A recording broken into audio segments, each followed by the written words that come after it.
Hey everyone, this is Justin for BlackboxMyCar. I'm here to talk about a dash cam I'm reviewing right now in my Ford Fiesta ST. It's the VicoVation Opia2. A lot of people ask us what dash cams we use in our own cars.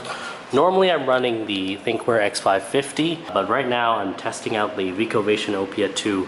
And a lot of people are not that interested in this device because they think it looks really bulky, but personally I think, especially with that CPL filter, it looks really good. And for me, all my dash cams have to have a CPL filter really, because of this piece right here in the Fiesta. This whole pod going down the middle, it's a shiny plastic and it always reflects up. So you've probably seen in some of our videos, it doesn't look so great. In our CPL filter video for the Blackview, you'll see how it performs with a CPL and without a CPL.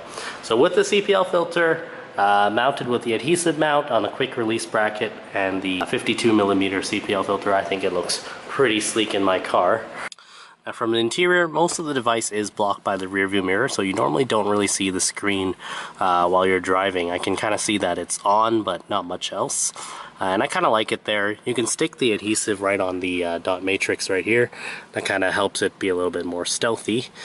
That might also be a really good spot for it. But personally, I just like it here so that I can hit the emergency button if I have to, or go through the settings. So what I do is just turn the mirror and then I can see all the menus. If I want to pop it out of the bracket, I can do so. Just lift this tab here. Don't know if I can do it with one hand. Yep. And then that camera just pops out. So quick release bracket stays on along with the CPL filter. It's still on there. But the camera, you can take it out if you're worried about theft or anything like that. What I'm going to go through today is the hardwire process for the VicoVation. And VicoVation have been kind enough to send me one of these Vico Power Plus's really nice hardwire kit. Installation instructions for this is going to be very similar to something like a PowerMagic Pro or MultiSafer. So if you're curious how to do that in a Fiesta ST, just watch this video.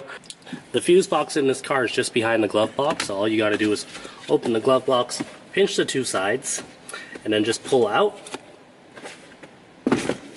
And the glove box just comes off. So behind the glove box you can see here is the fuse box. And Ford has been nice enough to provide a bit of lighting in here. I know some cars it's really dark and you can't really see the amperage of the fuses and whatnot. One other thing you want to do is just pull this rubber weather seal off right here, and that gives you access to this trim piece right here. And you can just pop this off. It came off surprisingly easy. Normally I have to use my trim tool. And that gives you access to this bolt here, which I sometimes will use for a ground. In the Fiesta you also have a number of other grounding spots. I'm not sure if you can see it too well, but there's a little nut there and a nut right there that you can also ground off of. But these ones do require a deep socket wrench. This one is just a standard 10mm. You can get that in there, so it's pretty easy to do. And as you can see, this is an unpainted metal frame. It's not blue like the rest of the car, so you can ground right there. Next thing you want to do is flip to your owner's manual and find the page with the fuse box on there.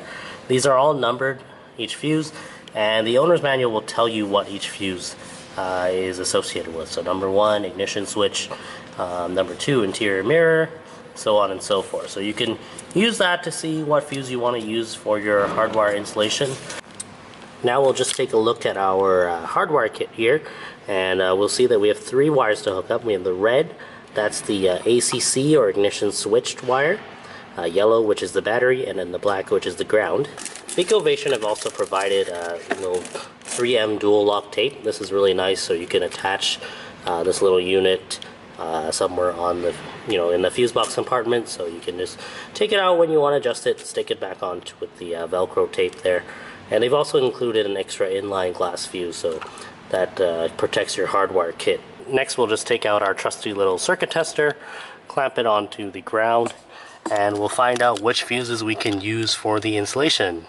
As I mentioned earlier, we need 1 constant power fuse and 1 ignition switch fuse. So we'll just go through there and see what lights up.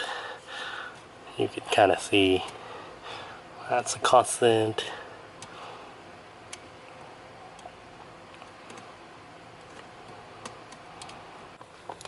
So for my install here, I've picked 2 fuses. For the constant power, I'm going to use fuse number 10, which is the radio.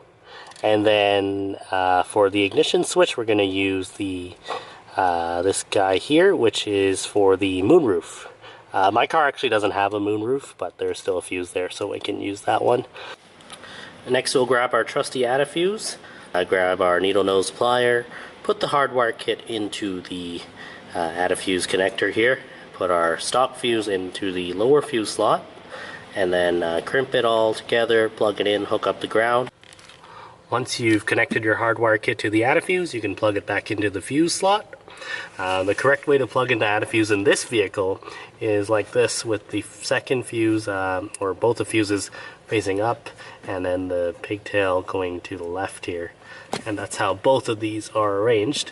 Next we'll run the ground wire. You just want to feed that through over to this side here. There it is. To loosen that bolt, you'll just need a standard 10 mil hex wrench. It just goes right there. And you just want to slip that grounding terminal underneath that bolt, tighten it up, and that should hold it steady there. And you'll notice on a car like this, we do have a lot of excess wire. So you just want to get your zip ties and clean that up a bit. Now with the 3M dual lock tape, I've just stuck it to the side of this panel here. It's not in the way of the glove box opening and closing. This Power Plus really is quite small. A lot of people see the pictures and they think it's quite big, but in real life it's pretty compact. I mean, and then you can just pop it off there, look at it, change the settings if you have to, and then just stick it back on with that supplied Velcro tape. Here we have the cigarette socket portion of the Power Plus, and we plugged in our VicoVation's power cable just to see that it's working. It's lighting up right now, so that means everything is hooked up and ready to go. Now I'm just going to set up the Power Plus. On this car I typically run an 11.8 volt cutoff. Right now it's the winter, so I'll set it at 12.0. You can also set a high temperature cutoff, which is pretty unique to this hardwire kit. Although, because we're placing this hardwire kit down in our glove box, I don't know how relevant these numbers will be. It's a neat little feature. Offset, this is a really neat one. So you can use your multimeter to see what the difference in reading between your Power Plus and your car's actual battery is, and you can adjust that. Now what we want to do is take the USB portion of the cigarette cable, and we'll just feed it through this little side panel here. That way we can run it up the A pillar. I'll just pull that through, run it up to where the camera is, and then we'll deal with the excess later. Running the wires up this car, I usually just go up the A pillar here. And Ford really builds a lot of wiggle room in these panels, so it's really easy to run the wire underneath.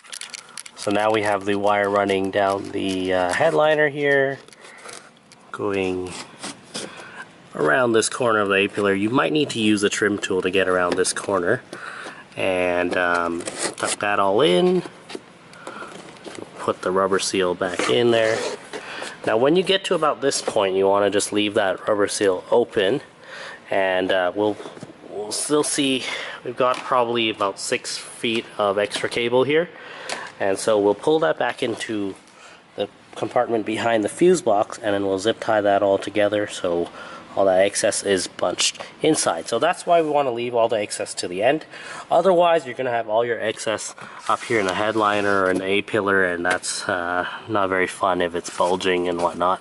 So put this trim piece back in place. We'll run our weather stripping again, and you'll see down here, kept some of our excess wire here and some behind the wiring harness back there, so nothing's gonna fall out when you open the glove box. Now put your glove box back in place and make sure it doesn't just fall out. And hardwiring your dash cam, not only does it look a lot better, but you're also gonna get that parking mode by motion detection, time lapse, those kind of features with it as well. I hope you guys enjoyed watching our hardwire tutorial on the Fiesta ST featuring the VicoVation Opia2 and the Power Plus. Let us know what other videos you guys want to see. I mean, we have all these cameras, we have different cars we can show you videos on. Just let us know what you want to see next in the comments below. Make sure to like, comment, and subscribe on this video, and we'll see you guys next time.